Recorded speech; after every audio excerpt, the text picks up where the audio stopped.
Saya lihat kebanyakan ini ibu-ibu dan anak-anak, bapaknya nggak kelihatan. Masya Allah, barakallahu fikum. Memang sesuatu yang mulia itu ibu tidak akan diberikan oleh Allah kecuali orang yang mulia. Orang-orang yang dipilih oleh Allah yang bisa hadir di tempat yang Masya Allah mudah-mudahan senantiasa mendapatkan keberkahan dari Allah di tempat ini. Ibu pilihan Allah, ibu bapak yang hadir dan anak-anak kecil ini dipilih oleh Allah sebagai penghuni surga insya Allah. Kenapa saya katakan seperti itu? Karena begini, Rasulullah pernah bersabda begini, man salaka tariqan yaltamisu fihi ilman sahalallahu lahu tariqan ilal jannah.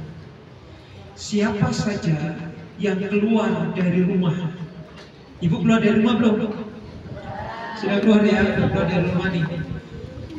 Datang ke sini berarti kan keluar dari rumah ibu tuh. Datang di tempat di mana akan diterangkannya ilmu Allah, maka Allah berjanji Allah akan tunjukkan jalan menuju surga.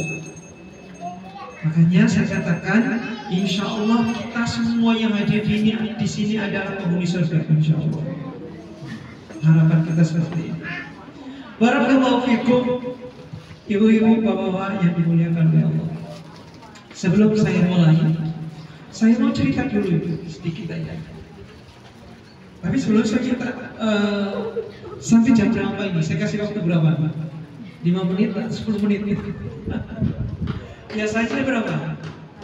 Soalnya begini, saya bertanya begini, biasanya kalau saya ngomong itu lupa waktu, makanya perlu ada mengingatnya. Cukup kelamaan itu, saya belum masak, belum apa macam-macam, pusing kepala. Harus ada perjanjian waktu lah, maksimal berapa? Jam 10, lama amat. Ayo Mas Rafi, yang penting ibu nyari doa aja lah. Kalau kita mau insya Allah. Barakallahu fikum. Ikhwani wa rahmatullahi rahimani wa rahmatullah. Ada satu kisah kejadian nyata itu. Kisah ini, peristiwa ini terjadi di Arab Saudi. Di Arab Saudi jauh ya, jauh dari kita, tapi kita tahulah di negara sana ada namanya Arab Saudi gitu ya. Ibu-ibu yang sudah haji umroh sudah tahu. Kalau yang kita belum ya udah bismillah, mudah-mudahan kita khusus. Di Arab Saudi itu ibu ada seorang ibu dokter lah gitu ya, Bu dokter ini praktek di satu rumah sakit di sana. Tiba-tiba datang seorang laki-laki, kira-kira umurnya 30 tahunan. Laki-laki ini menggendong seorang nenek, seorang ibu yang tua. Dan ibu ini digendong, tapi suka mukulin kepala, diberautin wajahnya, dipukul, dikeplak, dikata-katai. Kaget dokter. Pak, ini siapa? Maka si laki-laki ini mengatakan, ibu saya. Hah? Ibu kamu? Iya. Kenapa? Ibu kamu kenapa? Dia mengatakan, ibu saya sudah tidak ingat. Sejak kapan ibu kamu sudah tidak ada ingatan lagi? Semenjak kecil. Dia semenjak kecil sudah lupa ingatan. Lah terus kamu kok bisa lahir dari seorang ibu yang seperti ini? Maka diceritakan singkat kisahnya bahwa si ibunya yang hilang ingatan ini, bahasa kita gampangnya mohon maaf, gila gitu ya. Si ibunya yang gila ini dinikahkan pamannya dengan seorang laki-laki. Yang penting nikah, di Arab yang penting nikah. Setelah nikah beberapa hari kemudian diceraikan oleh suaminya, ditinggal pergi. Dan lahirlah aku itu. Semenjak 10 tahun paman sudah menghilang, sudah meninggal, maka akulah yang mengurus ibuku dalam kondisi yang seperti ini. saya urus sampai saya sebesar ini. Jadi ibunya ketika anaknya lagi diskusi sama dokter itu, ibunya putar-putar di meja, kadang mukul dia, kadang meludahi, kadang nendang, dirangkul aja. Kemudian ditanya, Pak, Bapak ini kalau ibu seperti ini, kalau malam bagaimana?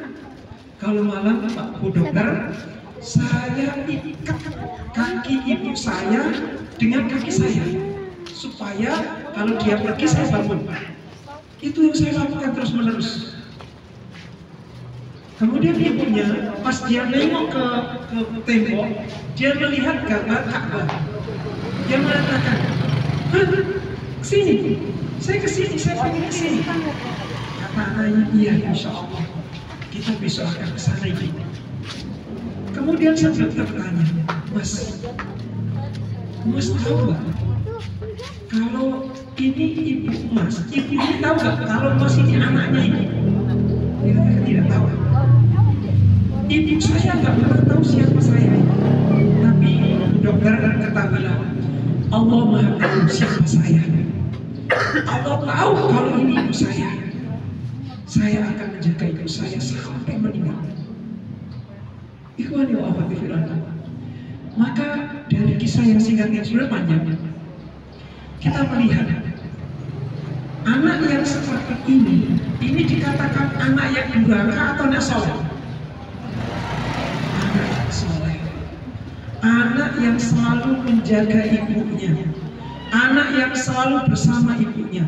Kira-kira ibu ditanya, kalau ibu mau nggak punya anak yang selalu seperti ini, menjaga ibu sampai kapanpun, mau nggak? Mau beneran apa enggak sih? Beneran? Serius sih mau? Barakallahu fikum. Ibu bapak yang dimuliakan oleh Allah, banyak orang berkeinginan mempunyai anak yang soleh, anak yang soleh. Siapa sih yang nggak ingin? Semua pengen. Saya yakin pengen. Semua ingin punya anak yang soleh dan anak yang soleh. Tapi kadang-kala keinginan itu hanya sekedar ucapan. Keinginan itu tidak ada bukti yang nyata kalau ibu itu ingin memiliki anak yang soleh. Maka perlu bukti. Apa buktinya kalau ibu ingin menjadikan anak ibu anak yang soleh? Kira-kira buktinya apa Bapak Ibu? Apa Bapak Ibu? Ibu buktinya apa?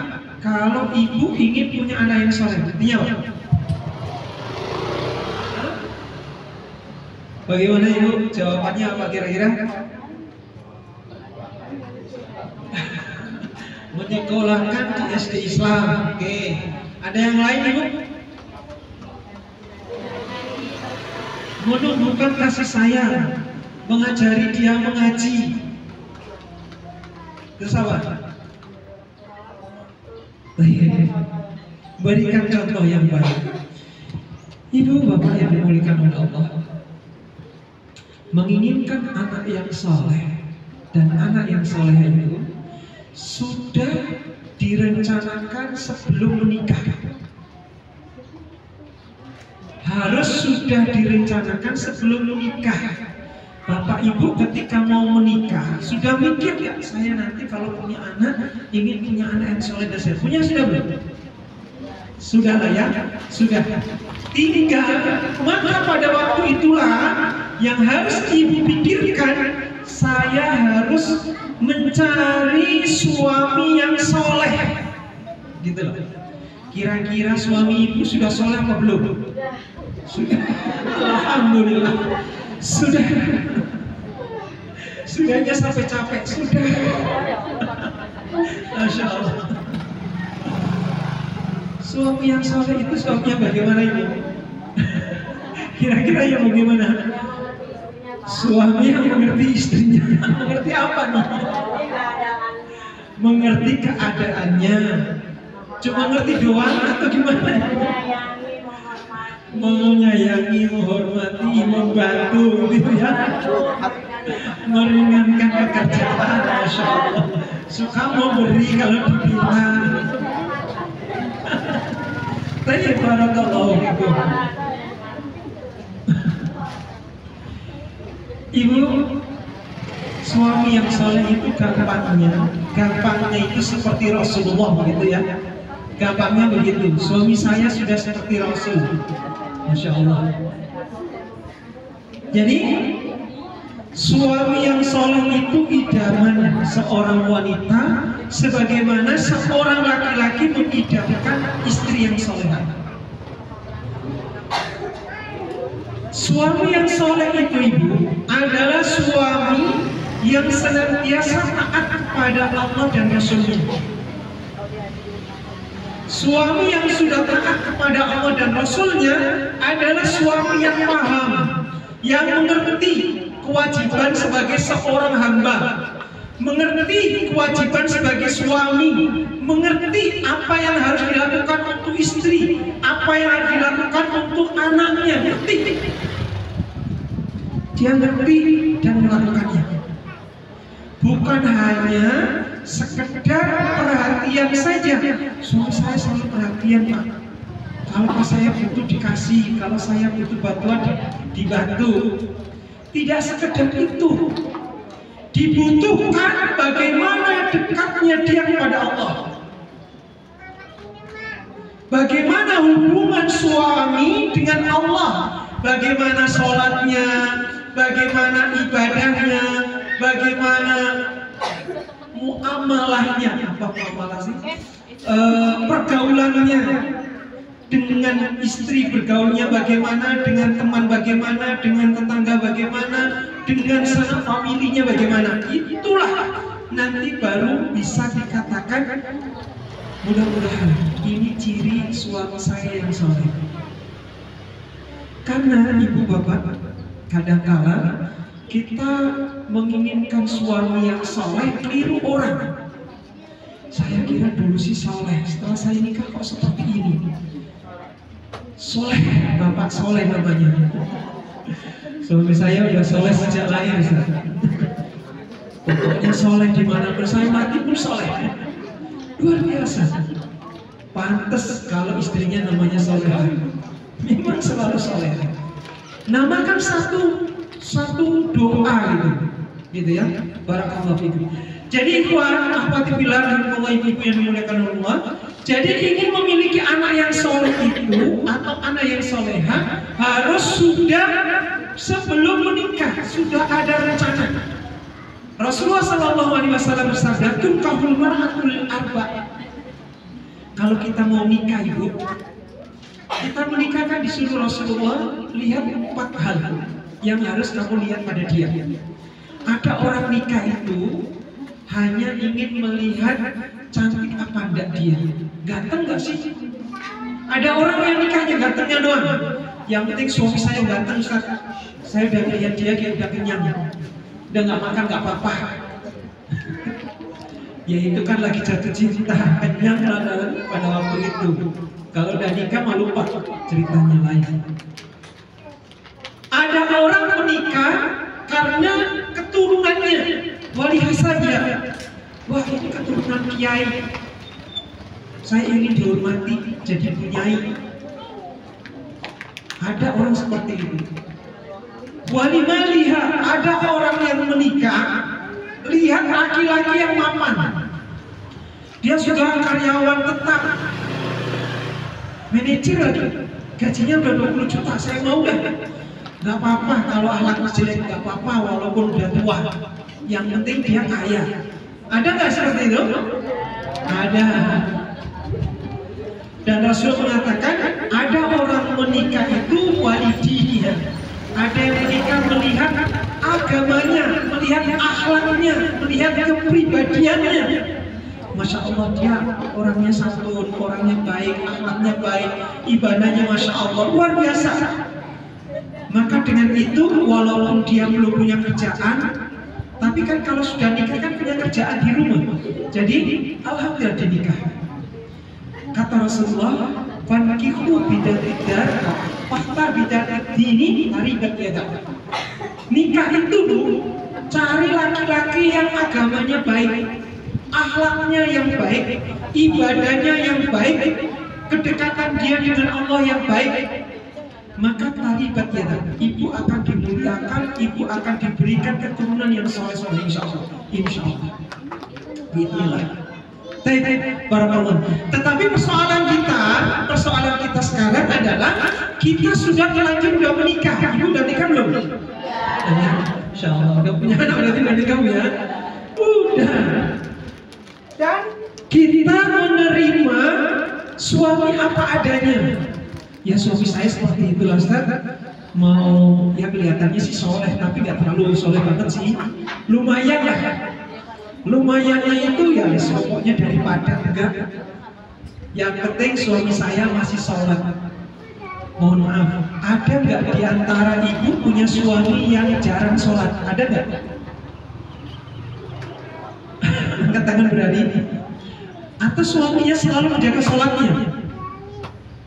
Siapa yang suaminya selalu menjaga sholat dan di masjid sholat berjamaah? Siapa? Musola sama. Musola masjid itu ya beda kecil lah. Musola kecil, masjid besar. Ibu, kalau ibu punya suami yang selalu sholat berjamaah, insya Allah saksikan dia suami yang mulia. Jangan nambah suami lagi Bu. Cukup itu saja. Itu suami yang soleh. Suami yang soleh insya Allah. Karena dari awal kedekatan dia kepada Allah, maka itu akan berbuat baik pada ibu, berbuat baik pada anak. Maka senantiasalah berdoa kepada Allah, suami yang seperti ini dijaga sampai kita meninggal. Ibu-ibu yang dimuliakan oleh Allah, kalau kita punya suami belum sholatnya masih belum berjamaah, berdoa terus kepada Allah. Ya paling enggak ibu bapak, ibu hendaknya ibu selalu paling tidak ngingetin, Pak, yo sekali-kali sholat jamaah lah walaupun hanya maghrib saja. Kalau udah besok tambah isya lah. Kalau udah tambah subuh. Bertahap insya Allah. Insya Allah ketika seorang suami menjaga sholat dengan berjamaah, insya Allah Allah akan perbaiki semua urusannya. Allah akan perbaiki semuanya. Dan inilah yang akan menjadi contoh bagi anak kita. Bapak Ibu, kalau ibu sudah menjaga sholatnya, ibu wajar sholat di rumah, wajar nggak? Benar nggak? Benar. Jadi ibu yang sholat berjamaah itu menghilangkan malah. Ada seorang perempuan yang masih cantik, masih muda, sholat sering ke masjid berjamaah. Itu malah menghilangkan aneh. Suaminya sholat di rumah, istrinya sholat di masjid kebalik. Seharusnya seorang perempuan itu sholatnya di rumah, suami sholatnya di masjid, kan begitu. Anak itu ibu akan mencontoh orang tuanya. Inilah yang harus kita perhatikan. Anak kita kalau melihat bapaknya nggak sholat, melihat ibunya sholat, yang diikuti siapa? Bapak. Ibu ngomong pada anak, nak sholat, ngapain sholat? Bapak aja enggak. Dia gitu. Tapi sebaliknya, ketika bapak sholat, ibu nggak sholat, anak ikutin siapa? Ikutin ibu. Anak ikutin ibu. Dikatakan, nak sholat kayak bapak, ibu aja nggak sholat. Kenapa? Setan itu menguasai anak sangat kuat. Dia akan mencari contoh yang paling jelek. Anak itu mencari contoh yang paling jelek. Jarang anak mencari contoh orang yang baik, itu jarang. Lihat contoh bapaknya baik, ibunya enggak, lihat ibunya. Kan seperti itu. Kalau antum ingat, karena anak Nabi Nuh, kan anak bapaknya soleh apa enggak? Soleh. Ibunya enggak benar. Yang dicontoh bapaknya atau ibunya? Ibu. Jadi intinya biasanya anak itu mencontoh, mencari alasan yang paling jelek itu yang dibuat alasan dia. Kalau bapak ibu sholat dengan baik, tapi ada kakaknya nggak sholat, kira-kira mencontoh siapa? Kakak aja enggak. Begitulah anak ibu. Ini maknanya apa? Maknanya adanya kerjasama di dalam rumah tangga untuk semua baik. Gak boleh parsial, gak boleh sedikit-sedikit, universal, harus menyeluruh. Baik, soleh, gak soleh itu harus baik semua. Makanya Bapak Ibu, hari ini saya akan mencoba untuk menyampaikan kepada Ibu Bapak untuk peran kita sebagai orang tua dalam mendidik anak. Sama-sama Bapak Ibu, saya juga punya anak, Ibu punya anak. Maksud saya anak dari istri saya. Saya nggak melahirkan, istri saya melahirkan anak saya. Sama saya punya anak. Saya punya keinginan anak-anak saya soleh-soleha. Ciri anak yang soleh-soleha itu Ibu, ciri anak-anak yang soleh-soleha itu adalah dia menjadi qurrata a'yun. Karena anak itu Ibu, anak itu ada yang menjadi zina. Al-malu wal banuna zinatul hayatid dunya. Dalam surat Al-Kahfi disebutkan, anak itu tipenya Ibu, anak itu ada yang akan menjadi perhiasan, hanya menjadi perhiasan saja. Istilahnya, saya punya anak, jadi penghias pelengkap dalam kehidupan. Ada anak yang menjadi fitnah. Wa'lamu annama amwalakum wa auladakum fitnah. Anak itu menjadi ujian Bapak Ibu. Bapak Ibu ini diuji dengan anak. Makanya Rasulullah pernah bersabda begini.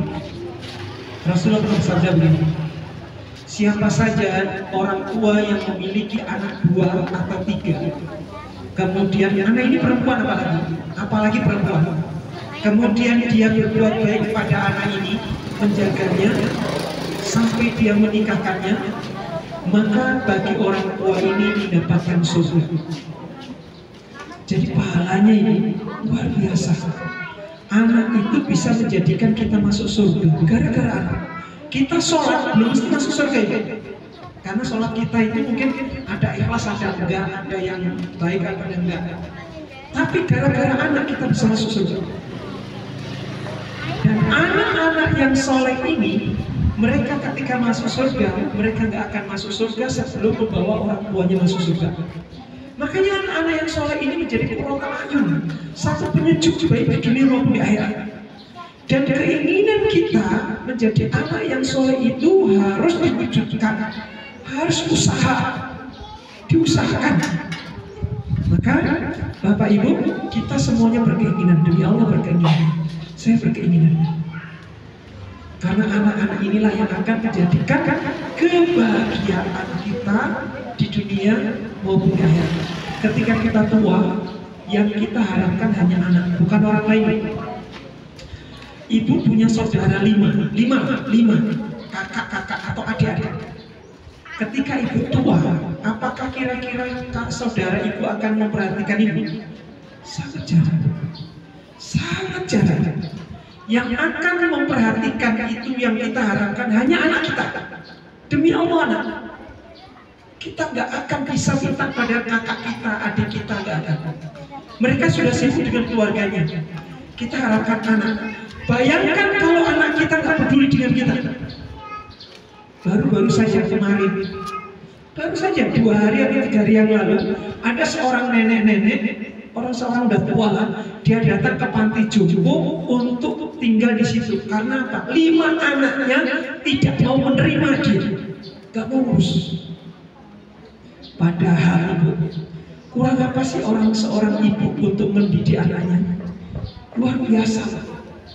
Tapi ternyata 5 anaknya, anak ini bukan dalam kondisi susah, tidak. Anak ini mapan, tapi nggak mau terima ibunya, diusir. Kira-kira kalau ada seorang yang seperti itu, sakit hati gak seorang ini? Nyesel gak? Nyesel aku melahirkan kamu, bahasa begini ya.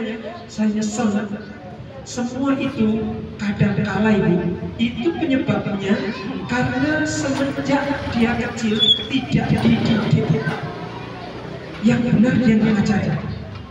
Makanya perlunya kita mendidik anak kita semenjak kecil, dan itu tanggung jawab kita, tanggung jawab orang tua.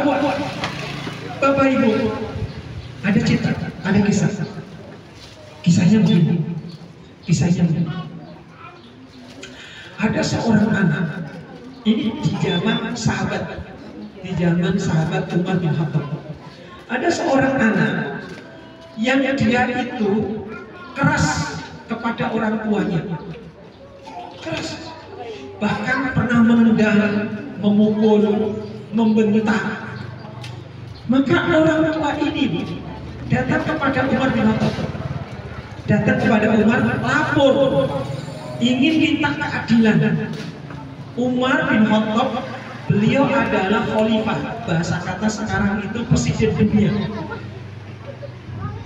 Lapor, Pak Presiden, Pak Umar bin Khattab, Khalifatul Mukminin, saya punya anak durhaka pada saya. Apa durhaka anak? Dia menendang saya, dia membentak saya, dia mau mengusir saya, macam-macam pada saya. Setiap kali aku mengambil hartanya atau minta hartanya, meminta sesuatu, saya dimarahi, dibentak dan seterusnya. Maka Umar meminta untuk dipanggil anaknya. Anaknya dipanggil di depan Umar, ditanya, "Nah, kamu tahu siapa laki-laki ini?" "Ya, saya tahu. Ini bapakku. Saya mendapatkan laporan, bapakmu mengadu kalau kamu melakukan ini. Benar? Betul. Baik. Kalau memang kamu melakukan itu, berarti kamu durhaka pada orang tua." Apa kata anak ini? Dia mengatakan, "Sebentar Umar, sebelum engkau menghukum aku, saya mau tanya kepada Anda. Saya mau tanya pada Umar. Apa pertanyaannya?" Ini pertanyaannya. "Ya Umar, apakah seorang anak punya hak yang harus dia dapat dari orang tuanya?" Umar menjawab, "Iya, betul. Anak itu punya hak yang harus diberikan oleh orang tuanya." Maka anak itu bertanya, "Apa haknya ya Umar? Apa hak seorang anak?" Apa jawab Umar? Umar menjawab ini, "Haknya adalah orang tua itu harus memberikan nama yang baik pada anaknya." Apalagi ya Umar? Yang kedua, orang tuanya harus memilihkan ibu yang baik untuk anaknya. Apa yang ketiga Umar? Yang ketiga, orang tuanya itu mengajarkan Al-Quran pada anaknya. Itu ya. Maka anak ini mengatakan, "Ya Amirul Mukminin, wahai Presiden Umar, ketahuilah, bapakku ini tidak pernah memberikan tiga-tiganya pada saya. Tidak pernah memberikan kepada saya tiga-tiganya. Satu, nama. Aku tidak diberikan nama yang baik. Namaku siapa? Antum tahu nggak? Namaku Ju'al. Ju'al itu adalah binatang hitam yang dibawa kotoran. Itu makna Ju'al. Ya, kalau kita anggi-anggi, rutek-rutek gitu loh, yang nyurung-nyurung kotoran telek. Nah itulah Ju'al. Itulah nama saya. Bahasanya nama nggak ada maknanya lah, nama jelek. Yang kedua, aku mempunyai ibu yang tidak punya akhlak. Ibu saya pokoknya rusak karena ini. Nah itu dinikahi oleh bapak saya. Bapak saya yang penting cantik, walaupun anaknya jelek gak apa-apa, suka joget-joget gak apa-apa lah, yang penting cantik. Nah itu ibu saya. Yang ketiga, seumur hidup saya tidak pernah diajari baca Al-Quran. nggak mengenal tentang kebaikan, nggak pernah. Apa kata Umar? Bapak telah durhaka kepada anak bapak, maka anak bapak durhaka kepada anak bapak. Maknanya, kalau kita ingin memiliki anak yang soleh ataupun soleha, maka kita harus memberikan hak anak, ibu. Haknya anak. Makanya saya katakan tadi, nama itu penting. Makanya nama itu doa ini. Kalau kita berikan nama anak kita, misalkan Muhammad Fikri misalkan. Muhammad itu berarti kita ingin anak saya ini akhlaknya seperti Nabi Muhammad. Masya Allah. Satu doa. Makanya akhlaknya baik anak-anak seperti ini, insya Allah. Jadi ada niat. Bukan harus nama yang populer sekarang apa? Jotor atau apa? Enggak begitu. Tapi nama yang jelas benar memiliki makna yang baik. Kemudian berikan suami yang soleh. Ketika kita sudah punya suami belum soleh, maka berusaha selalu berdoa, ya Allah jadikan suami saya menjadi suami yang soleh. Terus berdoa, insya Allah suatu saat menjadi suami yang soleh. Sadar ya Pak, suami itu kalau didoakan istri, insya Allah menjadi yang sebagaimana doanya. Maka jangan pernah ibu mengatakan suami kurang ajar, suami nggak benar, selamanya nggak benar. Makanya suami itu didoakan suami yang soleh, baik, maka menjadi soleh Allah. Dan jangan lupa ibu, ajari dia Al-Quran, ajari dia kebaikan. Saya nggak bisa membaca Al-Quran, Ustaz, misalkan sekolahkan dia di tempat-tempat yang diajari Al-Quran. Privat, bahasanya datang, pergi ke tempat guru, suruh ngajarin. Seperti itu caranya. Ikhwan wa akhwat, barakallahu fikum. Jadi ketika kita menginginkan anak yang soleh dan soleha, kita lihat hak-hak mereka, kita berikan, insya Allah Allah akan berbalas. Bagaimana kita melakukan, maka itulah yang akan balasan kita. Halil jaza'ul ihsan illa ihsan. Allah mengatakan bukankah kebaikan itu dibalas dengan kebaikan. Bapak Ibu pernah mendengar kisah Uwais Al-Qarni? Yang Uwais Al-Qarni itu siapa? Seorang yang hidup di zaman Rasulullah. Beliau ini hidup di zaman Rasul, cuman belum pernah ketemu Rasul. Seandainya beliau ketemu Rasul, sudah menjadi sahabat. Tapi karena beliau tidak ketemu Rasulullah, beliau hanya ketemu sahabat, maka menjadi tabi'in. Padahal apa sih yang menyebabkan beliau tidak ketemu dengan Rasul? Yang menyebabkan adalah orang tuanya. Beliau ngurusin orang tuanya, ngurusin ibunya. Karena sebab mengurusi ibunya, maka beliau tidak ketemu dengan Rasulullah SAW. Tapi Masya Allah, karena mengurusi ibunya, berbakti kepada orang tuanya, yang terjadi adalah beliau menjadi manusia yang setiap kali doanya dikabulkan oleh Allah SWT. Luar biasa. Anak-anak yang seperti ini bukan lahir seperti kaplong, lahir jadi soleh, nggak mungkin. Anak yang lahir langsung jadi soleh itu hanya Nabi Isa alaihissalam. Nabi Isa itu lahir jadi Nabi kok langsung. Makanya dia lahir bayi tidak ngomong, aku ini diutus oleh Allah jadi Nabi. Soleh, tidak pasti solehnya. Makanya ada pendidikan. Oleh karenanya peran yang pertama bagi orang tua, terutama ibu, adalah menjadi pendidik pertama. Maka ada istilah al-ummahatu madrasatil ula. Seorang ibu adalah sekolah yang pertama bagi anak-anaknya. Ibu bapak, yang pertama peran kita menjadi pendidik. Mau kayak apapun ini, mau lulus SMP, lulus SD, atau enggak sekolah, bahkan ada yang lulus SMA atau S1, ibu tetap guru, tetap. Makanya ibu jangan dikira ibu ini bukan guru, ibu guru. guru yang tidak punya titel. Seorang ibu itu adalah guru anaknya. Guru anaknya. Makanya ibu, seorang guru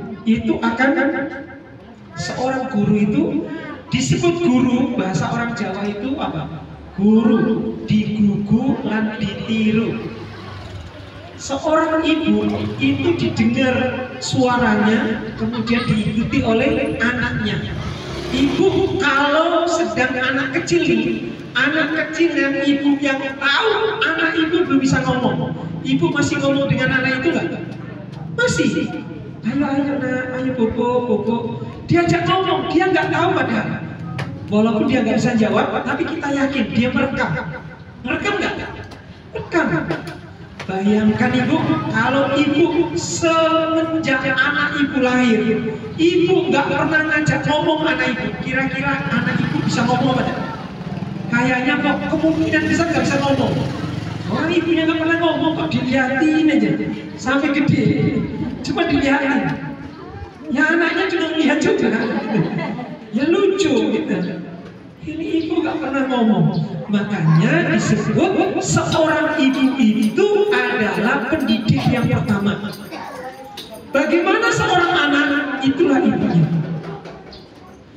Jadi jangan pernah menyalahkan anak ibu. Salahkan dulu pada diri kita, ya Allah, kenapa anak saya kok seperti ini ya? Padahal aku udah ngajarin. Ngajarinnya apa? Kalau ngajarinnya baik, alhamdulillah. Kok ternyata ibu sudah ngajari, sudah memberitahu, sudah ini, anak masih nggak bisa juga, itu namanya takdir. Ya sudah, kita hanya berterima kasih, bersyukur kepada Allah. Alhamdulillah ya Allah, kau berikan anak seperti ini.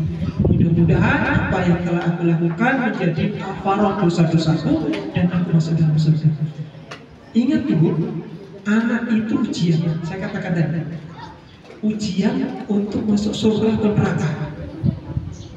Banyak orang tua yang masuk neraka gara-gara anak, dan banyak juga orang tua masuk surga gara-gara anak.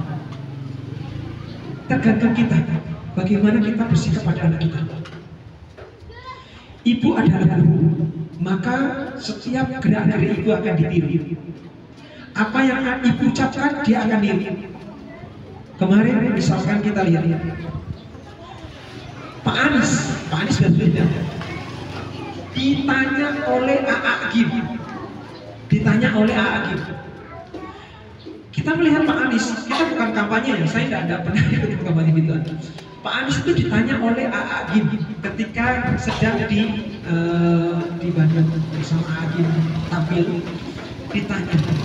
Pertanyaannya begini, ini Ibro pelajar. Pertanyaannya begini, Pak Anies ini, A.A. Gim mengatakan begini, Pak Anies, Bapak ini kan punya keluarga, punya istri, punya anak. Tentu dong ada kegiatan, ada keinginan istri, keinginan anak dan yang lainnya. Tetapi Bapak juga seorang gubernur di Jakarta yang shiftnya luar biasa. Bagaimana cara mengaturnya? Pak Anies jawab begini. Kata A.A. Gim, jawaban ini pun benar, bagus, pas, betul, sama. Jawabannya begini. Kunci dalam kehidupan rumah tangga saya itu adalah istri saya. Istri saya, maksudnya apa? Begini, beliau mengatakan begini, kurang lebih perkataannya. Saya ini ketika punya janji dengan istri, janji dengan anak, nanti sore kita jalan-jalan ya, misal gitu. Kemudian Pak Anies ada rapat habis duhur. Ternyata rapatnya ini sampai isya. Kira-kira yang di rumah ibu marah apa enggak? Marah. Katanya janji mau jalan, kok kenapa sih? Wah, Bapak ini bohong terus.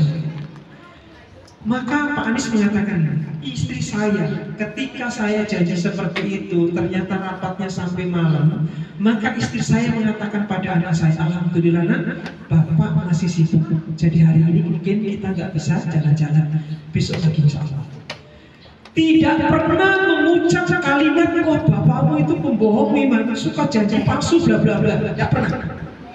Itulah yang menjadikan anaknya nggak pernah nuntut, nggak pernah marah sama bapaknya, nggak pernah benci sama bapaknya.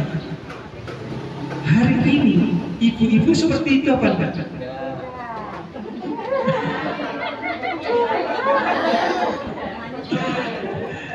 Pokoknya kalau pulang nggak usah kasih makan, udah nggak peduli, nggak usah diajak ngomong, kunci pintunya, sekalian tidur di luar. Wah, jengkelnya setengah mati dah. Kalau ibu misalkan seperti ini, ibu jangan berharap anak jadi anak sekolah yang bisa. Nggak bisa, nggak bisa. Makanya lagi-lagi kadang-kala ibu, keinginan kita menjadi anak yang soleh itu tidak sesuai dengan apa yang praktek kita. Anak itu melihat ibunya, kalau ibunya marahi suaminya, naudzubillah, semoga Allah melindungi kita. Kalau ada seorang istri marah-marah pada suaminya, dilihat oleh anaknya, selamanya anak itu gak bisa jadi anak yang soleh. Hampir gak bisa, kecuali Allah berkenan. Karena apa? Sang anak itu akan melihat ibu dan bapaknya. Makanya para ulama mengatakan begini, ibu, para kiai ulama mengatakan begini. Kalau ibu dan bapak lagi bertengkar, masuk kamar, pintu kunci, nggak ada suara, boleh marah-marah di kamar, nggak apa-apa. Tengkar nggak apa-apa, gelutan boleh, terserah bapak ibu. Yang penting jangan dilihat oleh anak kita. Nggak boleh. Kalau sudah di depan anak, udah ketawa-ketawa saja, santai dan yang lainnya. Jengkel lagi masuk kamar, tapan lagi nggak apa-apa. Nggak apa-apa. Yang penting jangan dilihat anak. Itu saja. Kuncinya seperti ini. Makanya ibu bapak, lagi-lagi perlunya kita melihat di depan kita ada anak. Jangan coba-coba mengutarakan kalimat yang tidak pantas. Suami gak tanggung jawab, harusnya suami itu begini. Anak dengar, oh berarti bapak saya negatif nanti sifatnya, kan anak itu gak akan mau didengar oleh anaknya. Udah, saya kalau dinasihatin oleh bapak gak percaya, bapak aja kayak begitu. Nah itu menjadikan sebab guru. Bapak itu guru, ibu itu guru. Kalau guru tidak sejalan, anak akan bingung. Ibu guru mengatakan A, bapak guru mengatakan B. Kira-kira anak pilih yang mana? C. Lah pusing, saya pilih teman saya. Akan begitu. Makanya bapak ibu kerjasama penting. Yang kedua, kerjasama tadi penting. Dalam peran untuk menjadikan anak kita soleh-solehan, suami istri harus kerjasama. Kerjasamanya apa? Ingat bapak ibu, sakit contoh, ilustrasinya begini. Contohnya gini. Bapak, ketika bapak marah pada anaknya, kamu ini anak susah diatur, dipukul. Ibu jangan coba-coba marahin bapak. Bapak kasihan anak dipukul, nggak jadi, nggak bapak batal, nggak akan jadi anak yang benar. Seharusnya ibu hanya sekedar megang anak ibu, kemudian bapak nah, dengerin bapak. Walaupun hati ibu sakit, saya yakin ibu sakit hati kalau anak itu dipukul bapaknya. Sakit nggak? Sakit banget, kurang ajar jadi. Oh anak saya kelahiran susah-susah dipukulin. Tapi jangan ditampakkan, sesakit apapun. Anak itu jangan tampakkan dulu. Kita nasihatin aja anak kita. Setelah itu suruh pergi, mungkin suruh pergi jalan atau apa main. Kemudian kalau nggak ada anak baru ngomong, Pak, jangan begitu loh. Nggak apa-apa, nggak ada anak boleh. Tapi kalau ada anak jangan. Karena ingat bapak itu guru, ibu adalah guru. Jangan pernah terlihat oleh murid. Jangan. Gitu ya. Kerjasama namanya. Kerjasama. Ilustrasi kedua, ibu bapak harus ngerti. Ketika ibu melihat bapak sudah capek kerja, pulang isya, kewajiban bapak sudah ketentuan di awal. Misalkan kita sudah punya jadwal, habis isya belajar sama bapak, ibu mau nonton TV misalkan, lihat Kemudian lihat bapaknya baru pulang habis maghrib capek. Kemudian ibu nonton TV, Pak itu ajarin, itu nggak kerjasama namanya. Harusnya Pak istirahat aja dulu biar anak sama saya. Itu namanya kerjasama. Melihat bagaimana kondisi suami kita. Ketika suami mungkin nggak capek nggak apa, tapi lagi budrek nggak bau budrek apa ya, marah gitu ya, kelihatannya ini lagi marah nih, emosi dan yang lainnya, ada pikiran banyak. Ya jangan ngacari, ya bapak pergi aja dulu, biar anak sama saya. Itu kerjasama. Itu penting. Ketika kita bisa kerjasama dengan seorang partner kita atau suami kita, insya Allah anak itu akan berjalan sebagaimana mestinya, menjadi anak yang kita inginkan. Nah, yang ketiga, peran kita untuk mendidik anak itu adalah jangan pernah lupa berdoa. Berdoa ini penting. Rasulullah SAW mengatakan ad-du'a'u silahul mu'min. Doa itu senjata kita sebagai orang yang beriman. Ingat dulu kita pernah dengar kisah seorang imam besar Haramain, Syekh Sudais. Sampai sekarang masih jadi imam besar ya. Syekh Sudais itu beliau menjadi seorang imam Masjidil Haram dan Masjid Nabawi itu karena doa ibunya. Jadi Syekh Sudais itu ceritanya, kisahnya, ketika suatu hari beliau masih kecil,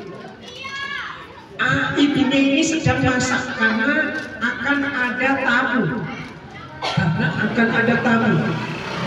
Masak, makanan sudah dihidangkan. Tiba-tiba anaknya ini masuk ke dalam rumah, lihat makanan banyak, ambil pasir, buru pasir, makanan penuh dengan pasir. Kira-kira ibu marah dan makanan seperti itu? Marah kita. Tapi ibunya Syekh Sudais, kemarahannya dilampiaskan dengan doa yang baik. Beliau mengatakan apa? Ibunya, idza anta ilal Makkah kun imaman fi. Apa? Anak ini pergi kamu ke Masjidil Haram jadi imam di sana. Pergi kamu ke Masjidil Haram jadi imam di sana. Ternyata jadi imam betul. Besarnya menjadi ulama dan jadi imam Masjidil Haram. Jadi berdoa walaupun dalam kondisi marah, tapi doanya baik. Jangan ibu mengatakan anak kurang ajar, nggak tahu diri, nggak tahu adab, selamanya nggak punya adab. Makanya kita doakan, anak ini kok bagus sekali ya nak ya. Nah, sebetulnya bagaimana? Intinya jangan terucap dari ucapan ibu kalimat yang nggak baik. Cuma baik. Tapi bukan berarti membenarkan perbuatannya. Tetap harus diluruskan. Doa, selalu berdoa. Jadi doa ini penting, suami berdoa, ibu berdoa, insya Allah akan menjadi anak yang kita inginkan.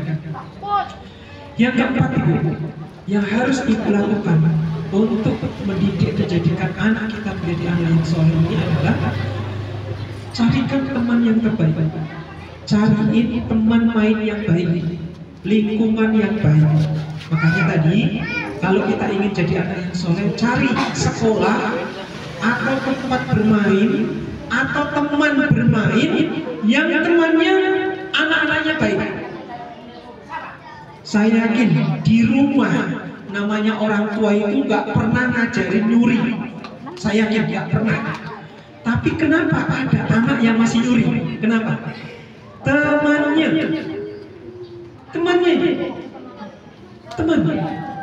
Makanya teman itu kata Rasulullah SAW mengatakan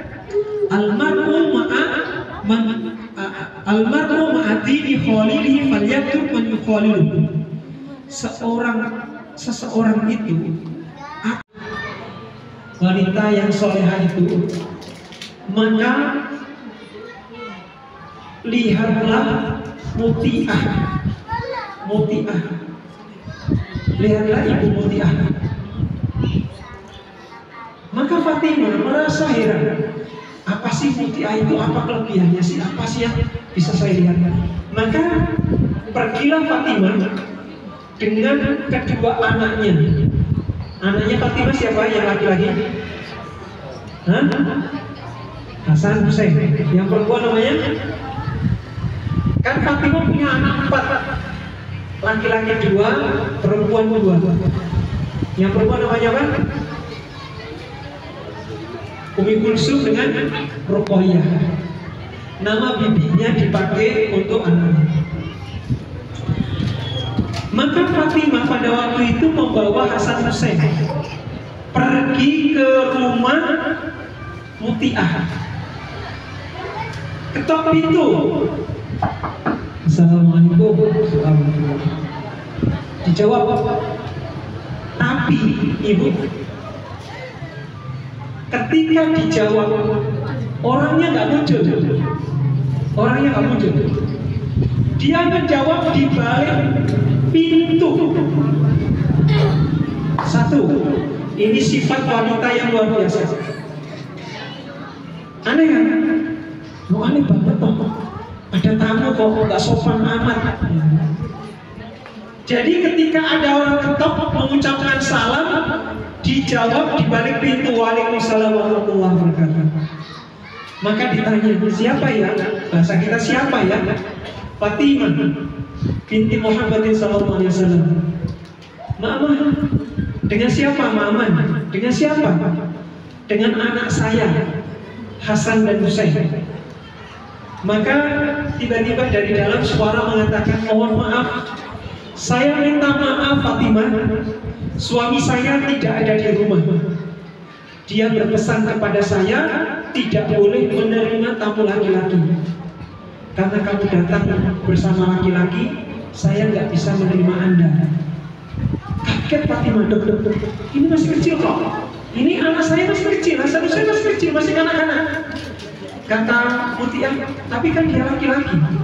Iya, suami saya ngomong semua laki-laki nggak boleh masuk dalam rumah. Maka saya nggak berani mendurhakai perintah suami saya.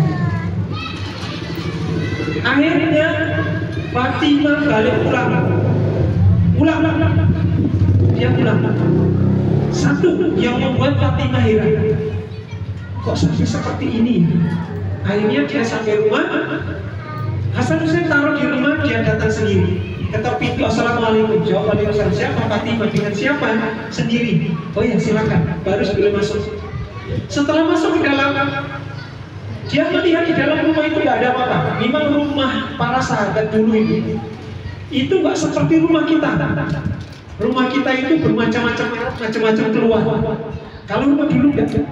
Yang ada itu yang paling diperlukan. Ya untuk masak, mungkin sesuatu yang sangat perlu saja. Jadi nggak ada hiasan-hiasan dinding apa enggak ada. Murni rumah, hanya untuk berteduh saja. Murni, masya Allah. Berbeda dengan zaman kita. Kemudian Fatimah ini dipersilakan duduk. Silakan duduk di sini. Setelah duduk, Fatimah diam. Kemudian dia melihat, pada waktu itu melihat cambuk. Apa ini? Cambuk apa? Maka si Muti'ah bercerita, wahai Fatimah, begini, kalau antum mau tanya cambuk ini, saya cerita sama kamu ya. Begini, setiap kali orang suami saya pulang kerja, maka saya sambut suami saya di pintu, saya sambut, kemudian saya tuntun suamiku, saya letakkan di kursi di mana kamu duduk ini, di tempat kamu duduk ini. Saya taruh di situ, kemudian saya ambil handuk kecil, mindola itu handuk kecil. Saya usap keringatnya, kemudian saya ambil kipas untuk menghilangkan keringatnya. Setelah itu saya sediakan makan, langsung sediakan makan dan minum, saya persilakan. Dan kemudian saya persilakan sediakan untuk air mandi. Itu saya lakukan tiap hari, setiap kali dia pulang. Dan ketika malam hari, maka cambuk yang kamu lihat ini saya turunkan, saya bawa ke depan suami saya. Saya katakan pada suami saya, wahai suamiku, kalau satu hari ini ada ucapanku atau perbuatanku yang tidak kamu sukai, maka saya serahkan cambuk ini, hukumlah aku, cambuklah aku. saya tidak akan bisa tidur sebelum mendapatkan keridhaan. Itu yang saya lakukan. Maka Fatimah bertanya, terus apa yang dilakukan oleh suaminya? Suamiku hanya memelukku dan mengatakan bersyukur kepada Allah mempunyai istri seperti diri. Itu yang selalu dilakukan oleh suami. Alhamdulillah rahimahullah. Dari kisah ini bisa kita lihat, inilah yang dikatakan oleh Rasulullah, istri yang soleh. Istri yang soleh itu tidak pernah menjadikan suaminya marah, walaupun suaminya salah. Itu pun dia tidak pernah menjadikan suaminya marah. Dia selalu minta maaf. Saya sebutkan satu hadis itu ya. Rasul pernah mengatakan, tazawwadul walud al-wadud al-a'ud. Dalam riwayat yang lain disebutkan begini, ala ukhbirukum min nisaikum min ahlil jannah. Mau gak saya kasih tahu pada kalian, wahai para laki-laki, istrimu yang akan masuk surga? Kamu ingin tahu sifatnya? Ya. Baik ya Rasulullah, apa sifatnya? Punya 3 sifat. Kalau ibu mau masuk surga, memiliki 3 sifat ini. Hadisnya sahih. Apa 3 sifat itu? Nah, ini harus dimiliki ibu. Yang pertama al-walud, al-wadud, al-a'ud. Itu 3-tiganya. Al-walud, ibu harus siap memiliki anak dari suami. Siap tidak? Ibu siap punya anak dari suami ibu? Alhamdulillah siap. Dapat 1 udah. Berarti kan 1 ibu ya. Sudah dapat 1 sifat. Nah, ini namanya al-walud. Al-wadud, ibu harus punya sifat penuh cinta pada suami, kasih sayang pada suami. Punya sudah? Sayang nggak pada suami? Kalau sayang, jangan dimarahi. Marahkan bukti sayang, enggak juga. Belum mesti loh. Marahnya pakai lemparan kok sayang gimana? Enggak. Sayang itu, ibu harus ingat, kunci sayang. Kunci sayang itu ibu, semua kesalahan menjadi benar. Itu kunci sayang. Apapun yang dilakukan pasti benar. Itu orang sayang begitu tidak? Ibu tahu orang pacaran mau pacarnya salah tetap benar nggak? Benar. Mau bos benar. Itu orang jatuh cinta, itu sayang banget gitu ya. Walaupun virus tidak ini. Harusnya yang digitukan itu suami. Harusnya yang digitukan itu istri. Sesalah apapun suami, tetap dia suami saya, tetap saya cinta. Gitu. Saya sayang. Sesalah apapun. Mau pulangnya telat, mau apa, tetap suami saya dan saya wajib menyayangi dia. Karena dia surga saya. Bukan dari punya sifat itu. Yang ketiga kata Rasulullah adalah al-a'ud. Al-a'ud. A'ud itu apa? Rasul menyebutkan penafsirannya. A'ud itu adalah seseorang ketika suaminya melakukan kesalahan, maka istrinya lah yang meminta maaf pada suaminya. Kira-kira itu bisa nggak seperti itu? Gengsi dong, jual mahal. Siapa yang salah?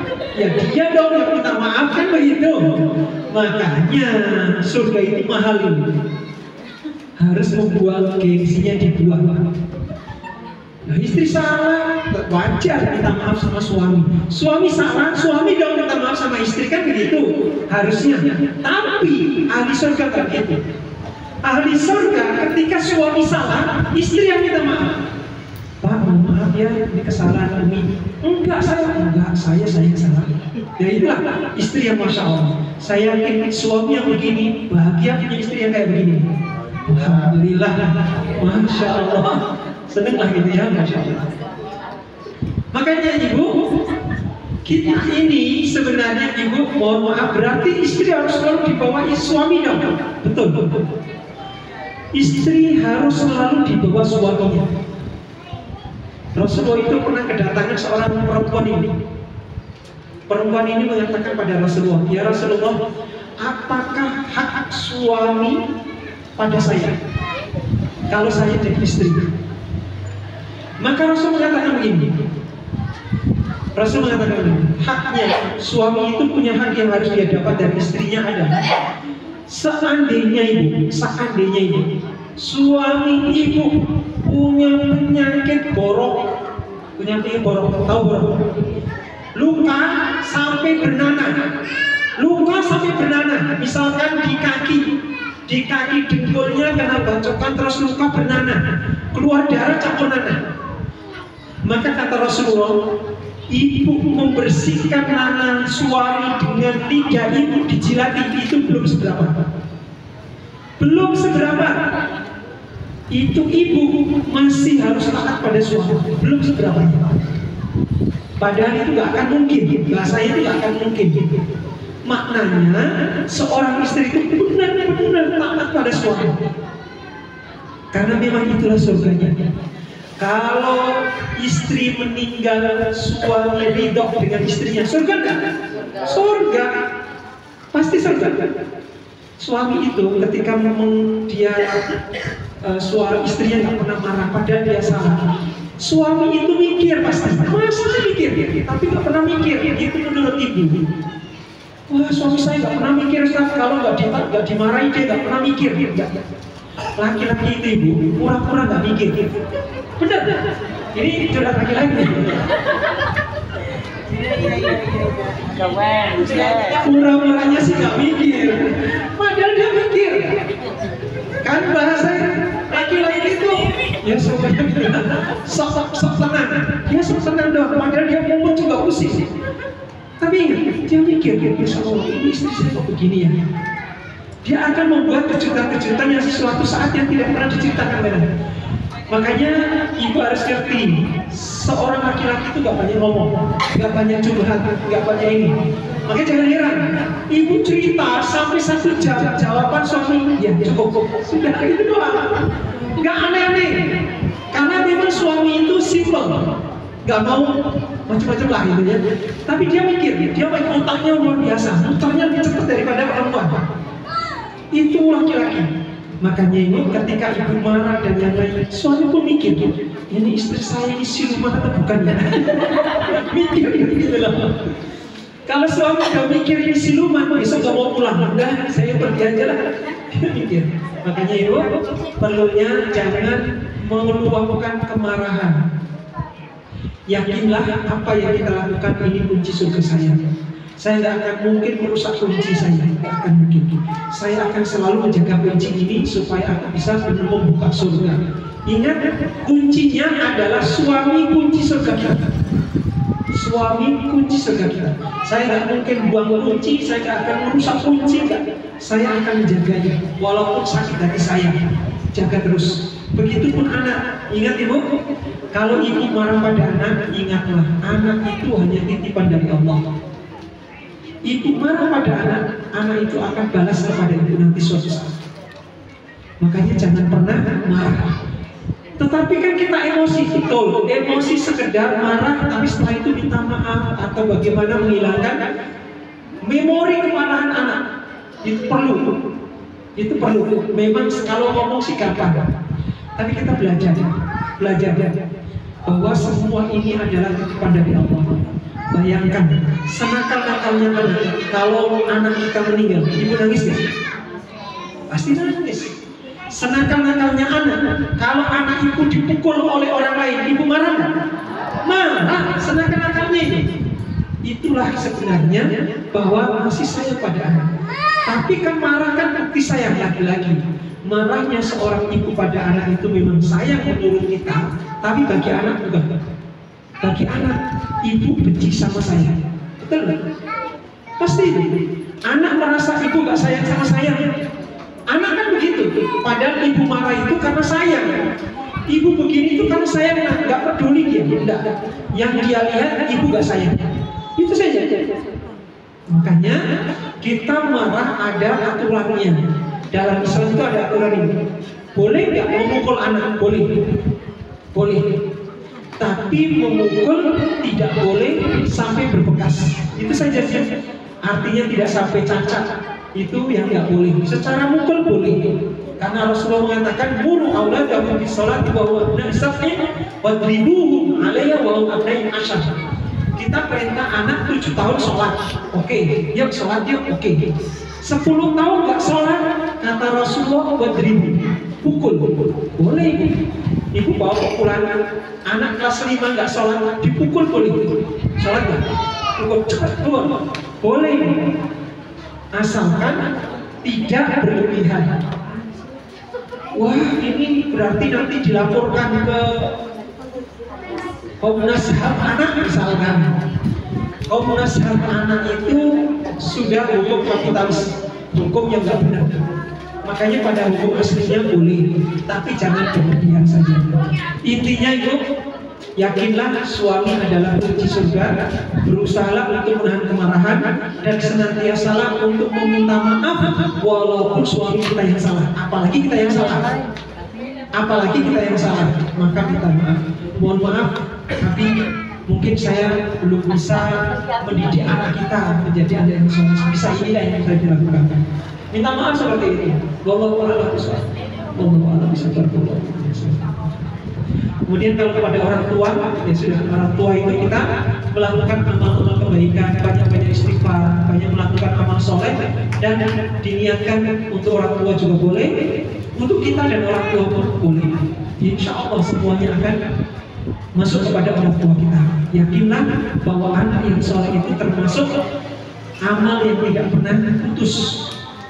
Bukankah Rasul mengatakan tidak mata ibnu Adam foto amalu ila misal. Salah satunya adalah walidin sholihin yud'alah, anak yang soleh yang selalu mendoakan orang tuanya. Semua amalan ibu akan diberikan pada orang tua juga. Makanya salah satu kebahagiaan kalau punya anak yang soleh itu seperti itu. Subhanallah, itu harapan kita. Alhamdulillahirrahmanirrahim. Untuk mama yang mau bertanya, akan ada reward dan terima kasih Bunda Mega atas pertanyaannya. Ada lagi yang mau bertanya, Mama?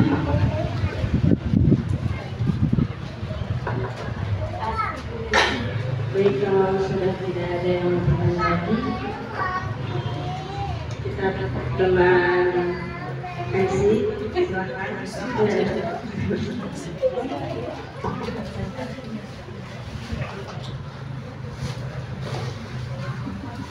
Jazakallah kepada Ustaz Abu Taki, terima kasih atas ilmunya, mudah-mudahan bermanfaat untuk kita semuanya, dan mudah-mudahan kita menjadi istri yang soleh, soleha, dan suami kita menjadi suami yang soleh, dan anak-anak kita menjadi anak yang soleh dan soleha. Acara selanjutnya yaitu penutup atau doa yang akan dipimpin oleh Ustaz Amalullah. Waktu dan tempat saya persilakan. Assalamualaikum warahmatullahi wabarakatuh. Alhamdulillah telah bersama-sama kita ikuti kegiatan kajian rutin. Mudah-mudahan ada yang bermanfaat yang bisa kita terapkan dan kita bisa implementasikan dalam kehidupan kita sehari-hari. Jadi bukan hanya kita terima ilmunya saja, namun kita juga bisa praktekkan dan berdoa kepada Allah Subhanahu Wa Taala. Mudah-mudahan Allah memberikan kita taufik dan hidayahnya, memberikan hati agar kita menjadi orang-orang yang mudah memaafkan, tidak mudah marah, dan dapat mempraktekkan semua ilmu yang dapat kita peroleh hari ini menjadi jalan bagi kita untuk menuju surga Allah Subhanahu Wa Taala. Mari kita sama-sama kita tutup dengan membacakan doa kafaratul majlis dan istighfar 3 kali. Astagfirullahaladzim, astagfirullahaladzim, astagfirullahaladzim. Subhanallah wa bihamdika, asyhadu an la ilaha illa anta, astaghfiruka wa atubu ilaik. Assalamualaikum warahmatullahi wabarakatuh.